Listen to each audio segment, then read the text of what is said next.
ராஜ்யத்தின் சுவிசேஷம். இந்த நாளுக்குரிய தேவ வார்த்தை.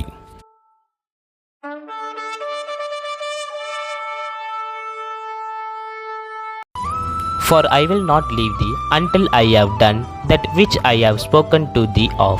Genesis 28:15. ఇదిగో నేను నీకు తోడేయుండి నీవు వెళ్ళు ప్రతి స్థలమందు నిన్ను కాపాడుచు ఈ దేశమునకు నిన్ను మరలా రప్పించెదను. నేను నీతో చెప్పినది నెరవేర్చు వరకు నిన్ను విడువనని చెప్పగా. ஆதிகாண்டம் 28వ அத்தியாயம் 15వ வாக்கியம். நான் உனக்கு சொன்னதை செய்யும் அளவு உன்னை கைவிடுவதில்லை என்றார். ஆதியாகமம் 28:15. அன்பின் தேவ பிள்ளைகளே, நோவாவுக்கு ஒரு வாக்கு கொடுத்து விட்டார். வாக்கை கொடுத்தவர் தேவனுக்கு நோவா கீழ்ப்படிந்த போது அந்த வாக்கை நிறைவேற்றத்தக்கதாக அவரோடு கூட இருந்தார்.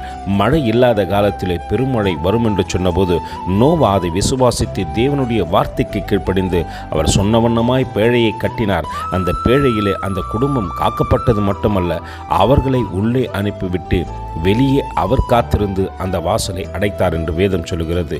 இந்த நாளிலே நமக்கு வாக்கு கொடுக்கிறார். வாக்கு கொடுக்கின்றவர் வாக்கு மாறாதவர், நிச்சயம் நிறைவேற்ற வல்லவராய் இருக்கிறார்.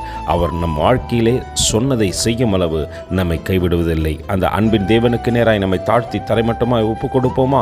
கர்த்தர் தாமே உங்களை ஆசீர்வதிப்பாராக. ஆமேன். எங்களோடு கூட இணைந்து ஊழியம் செய்ய விரும்பினால் இந்த வார்த்தைகளை மற்றவர்களுக்கும் பகிர்ந்து கொடுங்கள். இது ராஜ்யத்தின் சுவிசேஷம். Thank you for watching. God bless you.